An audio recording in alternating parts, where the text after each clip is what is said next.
It happened in the blink of an eye, but the image will haunt me for the rest of my life. 1 second, my son was sprinting down the soccer field, the roar of the crowd pushing him forward. The next, he was lying motionless on the grass. It wasn't a tackle.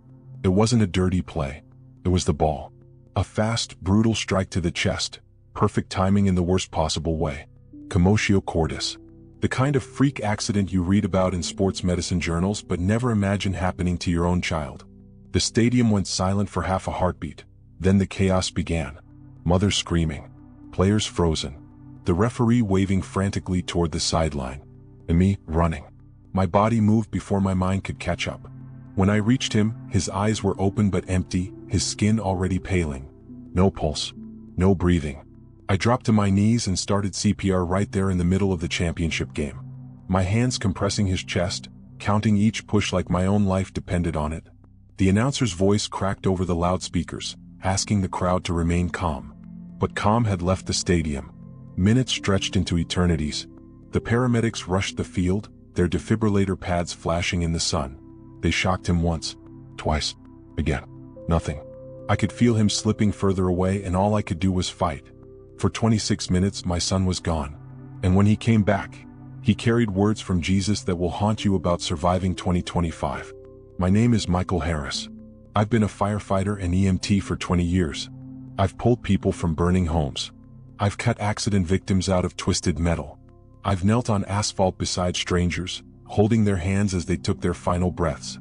I thought I understood death, its timing, its finality, its cold, merciless grip. I was wrong. Nothing, no training, no experience, prepared me for the moment death came for my own son. And nothing could have prepared me for what happened after. This isn't a story about sports. It isn't about luck or even medicine. This is about a message, one that crosses the line between life and death. A message my son brought back after nearly half an hour without a heartbeat. And before you think this is just another religious testimony, let me stop you. This isn't about preaching. This isn't about fear-mongering. It's about survival. Real survival. Because the words my son spoke when he opened his eyes again weren't vague or symbolic. They were specific. They were urgent. And they were about something coming in 2025, something that will test every single one of us. I've seen disasters. I've seen chaos. But what he described was bigger, different. The kind of storm you can't prepare for with a go bag or an evacuation plan. And if you've ever thought you'd have time to get ready, you're wrong. It was a Saturday I'd been looking forward to for weeks. My son Ethan's first championship game. 13 years old, hair still damp from the shower, grinning ear to ear as he laced up his cleats. He'd been practicing in the backyard every day, rain or shine. Today was his moment. My wife Laura was already at the field, setting up her camera to capture every play. Our daughter Abby clutched a homemade sign in the stands that read, "Go Ethan," in bright blue letters. The air buzzed with energy, the smell of fresh-cut grass, the sound of whistles and cheering parents. From the first whistle, Ethan was everywhere, darting between defenders, shouting to his teammates, chasing every ball like it was the last. Then, midway through the second half, it happened. A defender took a hard shot toward the goal. Ethan stepped in to block it. Instinct, pure instinct. The ball struck his chest with a sickening thud. He staggered once, then collapsed. The crowd erupted in screams. Then just as suddenly, silence. I vaulted over the sideline barrier and was at his side before the referee could wave me in. His body was limp, his eyes fixed but unseeing. No pulse. No breath. Training took over. I dropped to my knees and started compressions. 30 pumps, 2 breaths, over and over, my mind screaming at me not to stop. My hands ached, my knees dug into the turf, but I didn't dare slow down. The paramedics arrived within minutes, unfolding the defibrillator. Clear. Shock 1. Nothing. Shock 2. Nothing. Shock 3. Still nothing. We worked on him for what felt like an eternity, each second stretching until it threatened to snap. I caught a glimpse of Laura in the stands, her hands clamped over her mouth, tears streaming down her face. Abby was sobbing into her jacket. 20 minutes passed. Still no response. We loaded him into the ambulance, the monitor a flat green line. At the hospital, the ER team fought for another 6 minutes. At 26 minutes without a heartbeat, I saw it. The look from the attending physician. The one I'd seen before on other calls. The silent, heavy nod that says we've done everything we can. My son was gone. At 5:17 p.m., Just as the doctor began to speak the words I'd been dreading, the monitor let out a sound I'll never forget. A single beep, then another, then a steady rhythm. The room froze. Nurses exchanged wide-eyed glances. The doctor checked the leads, thinking it was an error. But Ethan's chest was rising. His pulse was returning. Minutes later, his eyes opened, calm, focused, as if he'd just woken from a deep sleep. No confusion, no panic. "Dad?" His voice was clear, steady. "Jesus told me to warn you about 2025. The word stopped me cold. My first instinct was to chalk it up to disorientation, a mind scrambling to make sense of what had happened. But then he began to speak, details, names, images that he couldn't possibly have known. Things that would have been impossible for him to dream up, let alone articulate so clearly after what he'd just been through. The medical staff surrounded his bed, stunned. I heard one nurse whisper, "There's no brain damage, there should be." MRI scans confirmed it. No swelling, no oxygen deprivation injury, nothing. It was as if those 26 minutes had never happened. But they had. I'd lived every second. And now, my son was alive, looking at me with a seriousness far beyond his 13 years. The championship game, the accident, it all faded into the background. Whatever he had seen, wherever he had been, was more real to him than the ground beneath our feet. And he wasn't going to let me ignore it. He told me later that the first thing he remembered was me. Not my voice, not my touch, but my face. From somewhere above, he could see me bent over his body, my hands pounding his chest, my lips pressed to his, forcing air into his lungs. He said my eyes looked desperate, older than he'd ever seen them, as if the weight of the whole world had landed on my shoulders in that moment. He saw the EMTs too, one of them a veteran I'd worked alongside for years, wiping his eyes when he thought no one was looking. He saw Laura clutching Abby in the stands, both of them shaking. And then, it was like a tether snapped. One second he was hovering just above the field. The next, he was rising, effortless, weightless, into a vast expanse of light. Not blinding but warm, alive. He told me it felt like stepping into the very essence of love itself, a place where every unspoken question in his heart was answered without a single word. The ground, or what felt like ground, shimmered like polished gold, yet soft as air beneath his feet. And then he saw him. Jesus. Not the painted figure from Sunday school or the stained glass windows in old churches, but a living presence that radiated more reality than anything Ethan had ever known. He said Jesus' robe wasn't made of fabric but of flowing light, like liquid gold that shifted and moved as if it were alive. And his eyes. Ethan's voice caught when he told me this. "Dad," he said. His eyes looked through my whole life at once. Every mistake, every good thing, every moment I ever lived, he saw it all. And still, his eyes were only love. Jesus led him to a place where two massive doors stood side by side. One was brilliant white, framed with light so intense it pulsed like a heartbeat. The other was softer, almost like looking at a sunset through the clouds. He told Ethan that one door would lead him forward, to what comes next after life. The other would take him back to us. Ethan said he wanted to stay. The peace there was unlike anything here. No fear, no pain, no shadows. But Jesus told him there was more to be done. That there was a message he had to deliver. Before he sent Ethan back, Jesus placed his hand on his shoulder. And in an instant the light around them shifted. The golden horizon dissolved into scenes, moving, changing, like a living calendar unfolding before his eyes. Each image was sharp, alive, and terrifying in its clarity. Cities flooding. People scrambling for food. Lights in the sky that made crowds fall to their knees in awe and fear. Jesus told him these visions were about the year 2025, and that they weren't just warnings, they were instructions. And then, before Ethan could ask a single question, he turned him toward the door that would bring him back to me. Ethan said that when Jesus touched his shoulder, the light shifted into something he could only describe as a sky-sized calendar. It wasn't paper. It wasn't digital. It was alive, floating in the air above him, stretching from horizon to horizon. Each month glowed with its own color, and some of those colors pulsed like warning lights. Jesus told him, "This is 2025. Look closely. What you see will happen, unless hearts change." March glowed a faint yellow, but it wasn't steady. It flickered like a faulty bulb. Ethan didn't understand at first, until the vision shifted and he saw entire cities plunged into silence. No phone signals. No internet. No television broadcasts. People stepped outside, confused, holding their dead devices in the air as if trying to catch a signal that no longer existed. It wasn't just inconvenience, it was isolation. News stopped flowing. Families couldn't reach each other. Panic built not because of what people knew but because of what they didn't know. Ethan said misinformation spread faster than any virus. Rumors of attacks, invasions, disasters. People believed anything they heard because they had no way to check the truth. Jesus' voice was steady. When they cannot hear each other, they will turn on each other. May was drenched in a deep, throbbing red. Ethan saw warehouses of grain, vast silos that supplied entire countries, swarming with people in masks and gloves. Something invisible had contaminated the global food supply, starting with the grains that fed both people and livestock. It wasn't just shortages, it was poison. Bread, cereal, pasta, meat from grain-fed animals, all at risk. Ethan saw parents fighting in grocery store aisles, not over the last bag of rice, but over the last bag they thought was safe. Hospitals overflowed, not with wounds or injuries, but with sickness from what people had eaten. Riots broke out in ports and border crossings. Entire neighborhoods formed barricades around their food storage. They will think the danger is in their neighbor, Jesus said, but the danger is in their own fear. July shimmered in silver light so bright Ethan had to shield his eyes. The vision showed a clear night sky over every continent, and then, without warning, brilliant shapes began to appear above the earth. Not stars, not meteors, something else.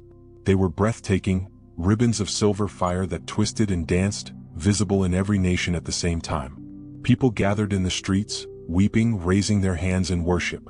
Many claimed it was the sign they'd been waiting for. Ethan said that's when Jesus turned to him, his voice sharp, "It is not from me." Those lights were the beginning of a deception so convincing that even faithful people would be tempted to follow it. "They will come in my name," he said, "but they are not mine.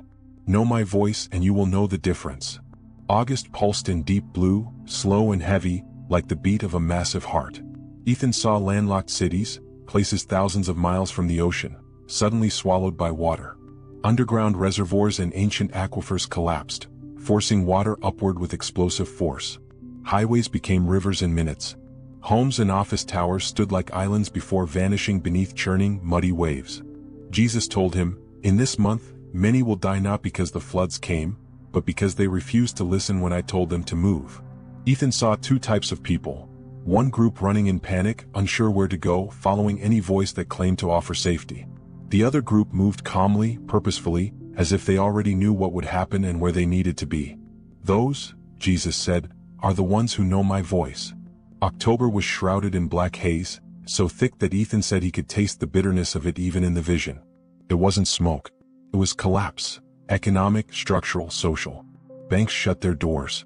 ATMs flashed system error. Digital payment systems went dark. In less than a week, paper currency became worthless. People traded for what they needed: tools, food, clean water. But in the chaos, new leaders emerged, not elected, not trusted, but powerful. They offered stability, food, protection, in exchange for loyalty and control. Ethan said he could see the desperation in people's eyes as they agreed to terms they would never have considered before. Jesus' voice was almost a whisper: in their hunger for safety, they will give away their freedom. Throughout the visions, one thing remained constant. In every month, in every crisis, there were two kinds of people. One group was frantic, faces twisted in fear, hearts hardened, eyes darting for the next piece of security they could grab. The other group was still, peaceful. Even when the sky flashed with false signs. Even when floods swallowed cities. Even when money itself became useless. "They know me," Jesus said. "And because they know me, they are never alone." Ethan told me that the difference between the two wasn't wealth. It wasn't status. It wasn't even religious affiliation.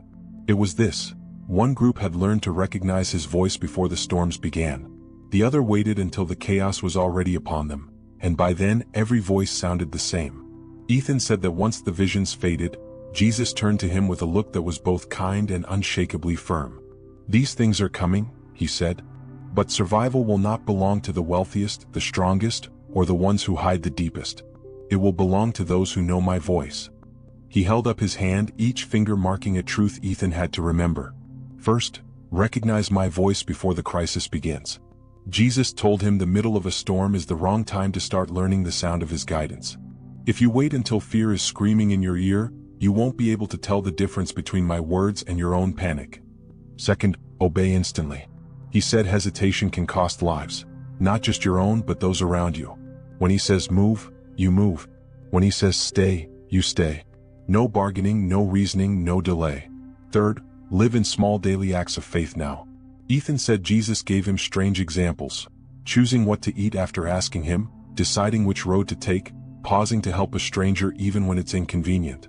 Those who obey me in little things, he said, will obey me in the great things without fear.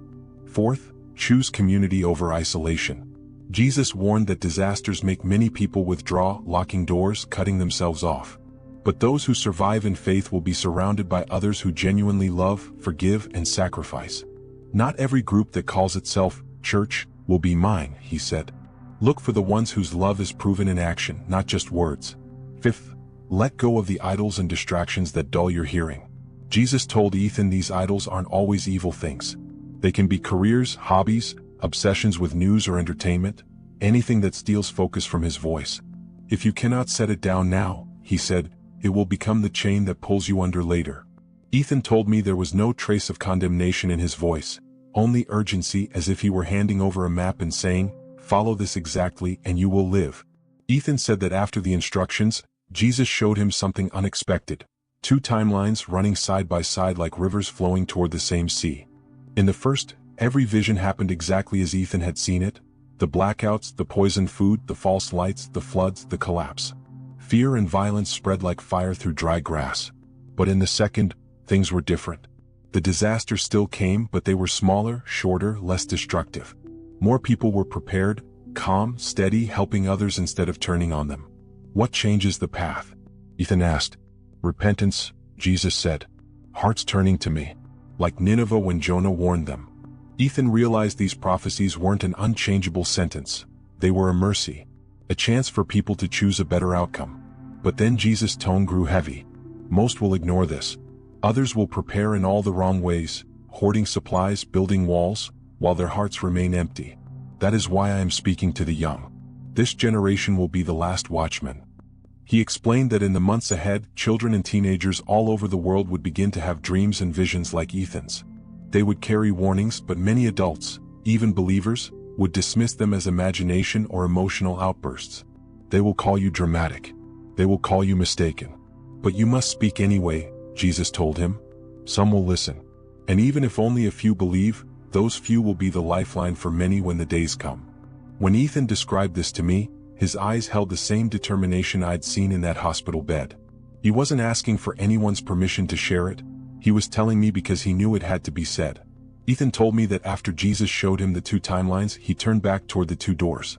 One glowed with a light so pure it seemed to pull at him, the door to stay. The other shimmered with the same golden warmth, but carried a weight, the weight of unfinished work, the door to return. Ethan, Jesus said, you may choose. Ethan said his heart ached to remain in that peace. There was no pain here, no uncertainty, no fear. But then he saw faces, mine, Laura's, Abby's, and behind us, countless others. Strangers. People he didn't know but somehow felt responsible for. He realized that if he stayed, the message would be silenced. If he returned, the warning could spread. I'll go back, he told Jesus. Jesus smiled, not as someone losing a friend, but as a commander sending out a trusted messenger. He placed his hand directly over Ethan's heart. Ethan said warmth surged through him like liquid sunlight, flooding every cell. His chest filled with breath, his eyes with light. And then he opened them to find me standing over him, my hands still pressed against his rib cage, tears running down my face. At home we tried to act like things were normal. Laura cooked his favorite meals. Abby stayed close, almost protective. We laughed at the dinner table, but it was a laughter wrapped in glass, fragile, ready to shatter. Because hanging in the air was the weight of what Ethan had seen. He wasn't afraid. Not once. But he was relentless. He told us we couldn't keep this to ourselves. It's not to scare people, he said, it's to get them ready. We shared pieces of his story with a few friends, with our pastor. The reactions were mixed, polite nods, raised eyebrows, gentle dismissals. One friend told me it sounded like a trauma dream. A church elder warned us not to spread panic.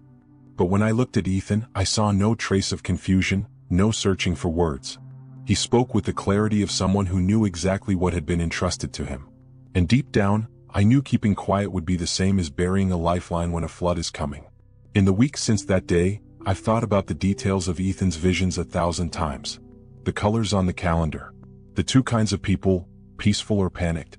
The quiet authority in Jesus' voice when he said, "Know me now." I've stopped asking whether people will believe my son. That's not the question anymore. The real question is, are you ready if he's right? The blackouts come. The food turns toxic. If the skies blaze with a false sign. If the floods swallow the cities you thought were safe. If the money in your account becomes worthless in a single week. Will you know the voice that tells you where to go, what to do, when to stay still? This isn't about hoarding. It isn't about bunkers. It's about tuning your heart so precisely that when God whispers, you recognize him instantly, without mistaking fear for faith. Because the voice that brought my son back from death may be the only one that can guide you through what's coming. The clock is ticking toward 2025. So I'm asking you, no, I'm urging you, take the time now. Strip away the noise. Listen for him in the small things. Build relationships with people who live love, not just speak it. And lay down anything that's stealing your attention from the one who knows the way through the storm. Don't wait until the first wave hits. By then, the crowd will be screaming and every voice will sound urgent. Only one will lead you home.